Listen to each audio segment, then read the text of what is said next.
Paz do Senhor, queridos, conforme nós havíamos prometido, estamos voltando hoje, então, para o nosso segundo encontro, segunda aula de Bíblia para principiantes. Vamos orar juntos, então? Nosso Deus e nosso Pai, nós te somos agradecidos por este segundo encontro, por esta oportunidade que o Senhor nos concede de nós juntos podermos aprender a tua palavra. Eu agradeço pela vida da igreja do Senhor em toda a face da terra, pela vida de cada irmão que neste momento, Pai, se interessa pelo aprendizado. Pedimos que o teu glorioso Espírito Santo ele seja sobre nós, nos direcionando para que possamos compreender a tua palavra e aprendermos qual é a tua vontade para as nossas vidas. Pedimos, Pai, que o Senhor dê graça e vitória a todos os que estão lutando, sofrendo, nesse momento difícil que nós passamos, Pai. Nós queremos no socorro do Senhor. Entregamos tudo nas tuas mãos, em nome de Jesus. Amém. Hoje temos uma Bíblia linda, e de fácil manuseio, não é? Mas não era sempre assim. Os livros bíblicos foram escritos em rolos chamados de papiro. Papiro é o nome de uma planta aquática. Eles trabalhavam ela de forma que se tornasse algo tão especial e resistente que não somente eles escreviam sobre a sua superfície, mas também eles transportavam e ela também resistia ao tempo. Talvez você já ouviu falar também em pergaminho, que são rolos, só que eram desenvolvidos a partir de peles de ovelhas, de carneiros. E esse nome pergaminho, a gente acredita que ele foi derivado do nome da cidade de Pérgamo, onde possivelmente isso foi desenvolvido. A Bíblia foi originalmente escrita em forma desses rolos, sendo cada rolo um livro. Eles não estavam reunidos como temos hoje na Bíblia. A Bíblia, neste formato e material atual, só foi possível com a invenção do papel no século II e bem como a do prelo de tipos móveis em 1450 depois de Cristo por Gutenberg, tipógrafo alemão. Voltando aos pergaminhos, esses registros eram feitos pelos escribas de modo laborioso, lento e oneroso. Imagine, queridos, tantos erros de Deus e tanto esforço de nossos antepassados para que a palavra de Deus chegasse em nossas mãos e a gente ouvir alguns relatos como eu não estudo, eu não abro a Bíblia, onde sai ali eu leio e prego. Já vi pessoas aconselharem novos convertidos assim, ó, Deus vai te usar muito, então não te preocupe com essas teologias, não deixa que ninguém te humilhe, que fique te ensinando, tu vai abrir a boca e tu vai falar. Irmãos, o que dizer diante de tudo isso? O que eu posso aconselhar vocês? Seja humilde, leia a palavra, conheça a palavra. Nós precisamos viver a palavra do Senhor, independente da gente ir para o púlpito ou não, para nós termos vida com Deus, nós temos que familiarizar-se com a sua palavra. A Bíblia é um manual de quem quer andar no caminho do Senhor. E já vou dizer, o caminho não é largo como tantos acham e dizem. Eu pergunto, alguém será um bom motorista? Se não conhecer, como é que ele vai conseguir dirigir se ele não conhecer a cartilha do trânsito? Se não tiver um professor para ensiná-lo? Pois eu te digo que o carro é a tua vida. A cartilha é a palavra de Deus. Um instrutor é o Espírito Santo, que inspira a palavra e vai lembrar o que você leu e o que os seus mestres te ensinaram. O Senhor que nos salvou, nos ordenou a pregar o seu evangelho, segundo Marcos 16:15. Precisamos saber a razão da nossa fé, segundo 1 Pedro 3:15. Vamos ver o que diz 1 Pedro. Antes, santificai Cristo como Senhor em vossos corações, estáis sempre preparados para responder com mansidão e temor todo aquele que vos pedir a razão da vossa fé. Pois o Senhor não quer que sejamos uma massa, mas árvores plantadas nele, que dê fruto e dê semente. A Bíblia diz que nós somos lavoura de Deus, 1 Coríntios 3:9 diz, pois somos cooperadores de Deus, vós sois lavouras de Deus e edifício de Deus. Também tem a mesma referência que nós estamos falando em Salmos, capítulo 1, versículo 3, não é? Que depois vocês podem estar lendo, a gente não está lendo todos por causa do tempo, né? Quando ele diz, vós sois a luz do mundo, Mateus 5, 13 e 14, eu entendo que mesmo sem abrir a boca, eu devo resplandecer. É alguém que, sem dizer uma palavra, não é? Você pode estar no lugar, no seu trabalho, no colégio, no entretenimento, não sei. Mas você não disse nada. Alguém olhou para você e diz: olha, essa pessoa é diferente. Essa criança, esse jovem, esse senhor, essa senhora é diferente. E não é como os outros. Glória a Deus. No próximo encontro, nós continuamos essa introdução. Vamos então continuar nessa aula de bibliologia. Talvez você tenha dificuldade de entender a palavra sob alguns aspectos, porque a Bíblia não está em ordem cronológica. O que quer dizer não está em ordem cronológica? Cronologia, no grego, ela é a junção das duas palavras cronos e logos. Cronos, tempo, e logos, estudo. A ciência é a ciência cuja finalidade é datar conhecimento histórico, descrevendo e agrupando numa sequência lógica. Vou fazer um exemplo para vocês. Digamos que eu vou contar a história da...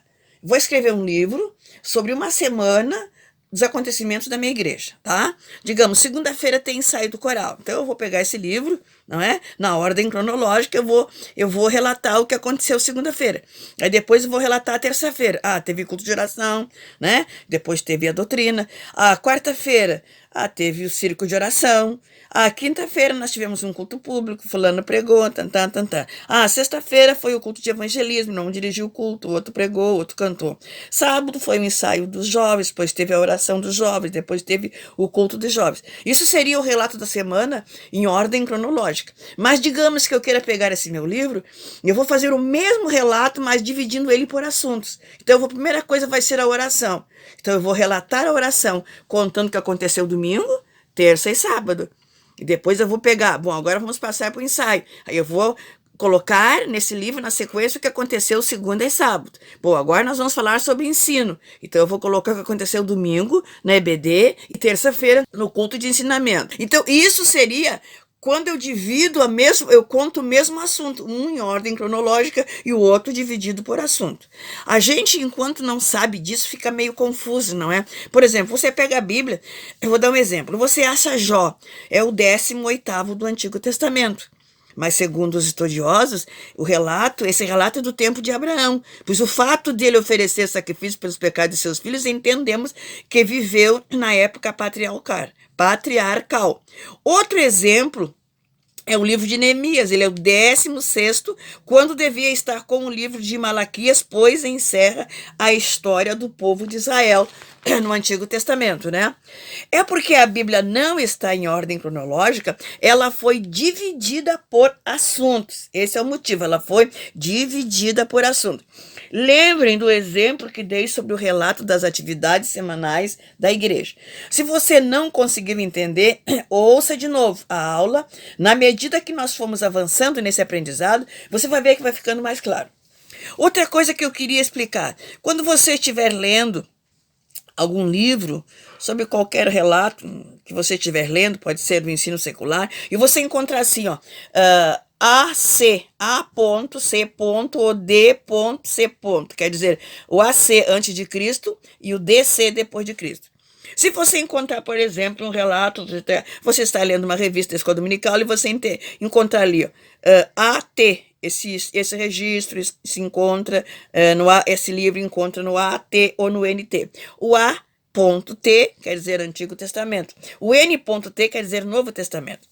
Vamos então continuar aprendendo sobre os livros, quando teria sido escrito e como foram agrupados. Segundo os nossos livros de bibliologia, Jeremias em 626 a.C., registrou a revelação que recebeu do Senhor. Em 607, o rei Jeoaquim queimou os relatos de Jeremias, porém, Deus mandou preparar, e ele fez outro que foi feito pelo seu secretário Baruque. Moisés escreveu as primeiras palavras por volta de 1491 a.C., olha o AC, antes de Cristo. Josué 24, 26 e 14, 45 diz que Josué escreveu e colocou aos pés do Senhor. Samuel, o último juiz e profeta, escreveu e colocou aos pés do Senhor. Em 726 AC, em 726 a.C., os salmos já eram cantados, segundo Crônicas 29 e 30. Isaías, em 770 a.C., fala do livro de Isaías. Isaías 34, o capítulo 34 e o versículo 16. Aprendemos que esses livros, eles foram unidos e formados no cano do Antigo Testamento por volta de 100 a.C. Foram 72 eruditos que em 72 dias traduziram para o grego e agruparam os livros, compilaram eles, então concluíram essa obra que chamou-se Septuaginta, a primeira Bíblia contendo os livros do AT, do Antigo Testamento. Baseado nesses relatos, entendemos que o cânon do Antigo Testamento tenha levado cerca de 1000 a 1400 anos para ser escrito e formado. Esses livros foram divididos em 4 grupos.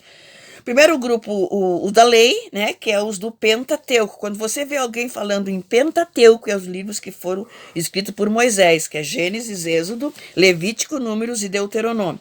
O segundo grupo são os livros de história, que é Josué, Juízes, Ruth, 1 Samuel, 2 Samuel, 1 Reis, 2 Reis, 1 Crônicas, 2 Crônicas, Esdras, Neemias e Esther. O segundo são os poéticos, que é Jó, Salmos, Provérbios, Eclesiastes, Cantares de Salomão. E depois nós temos o outro grupo, né, o quarto grupo, que são o grupo dos livros proféticos, que é Isaías, Jeremias, Lamentações, Ezequiel e Daniel, Oséias, Joel, Amós, Obadias, Jonas, Miqueias, Naum, Abacuque, Sofonias, Ageu, Zacarias e Malaquias. O livro profético, ele divide-se em 2 grupos, que são de profetas maiores, que é Isaías, Jeremias, Lamentações, Ezequiel e Daniel, e os menores, que é Oséias, Joel, Amós, Obadias, Jonas, Miqueias, Naum, Abacuque, Sofonias, Ageu, Zacarias e Malaquias. São 17 livros divididos em 2 grupos. O nome maiores e menores não se refere ao mérito ou notoriedade do profeta, mas ao tamanho do livro e a extensão do ministério profético. Então, os livros proféticos são 17, não é? Os livros históricos são 12, os poéticos são 5 e os livros da lei são 5, não é? Então, nós aprendemos hoje essa primeira parte. E na próxima aula nós vamos dar seguimento. Vocês conseguiram decorar João 3,16?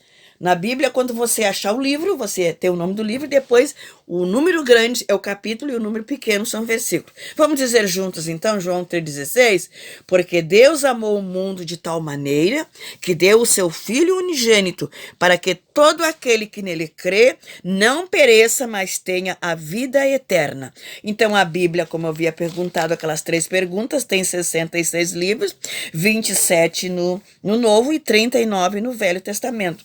O nome dos rolos onde eram escritos, eu gostaria agora de pedir para você fazer algumas perguntas para que você responda para você mesmo.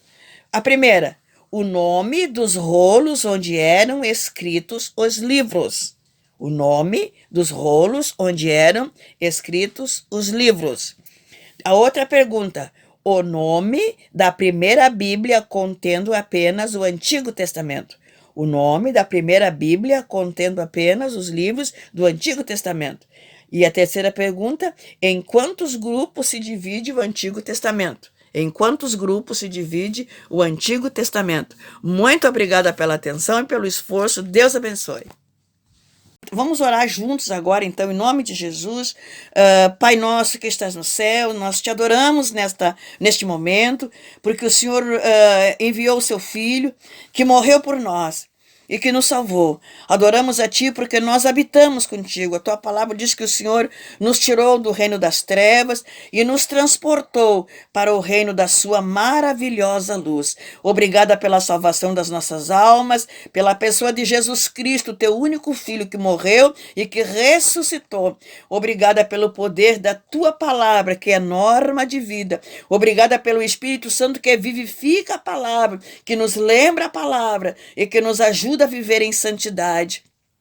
Eu te agradeço, Senhor, por essa grande oportunidade de poder repartir o pão que o Senhor nos tem confiado. Nós temos apenas 5 pães e 2 peixinhos, mas na nossa mão vai embolorar. E se nós colocarmos na tua mão, o Senhor pode multiplicar.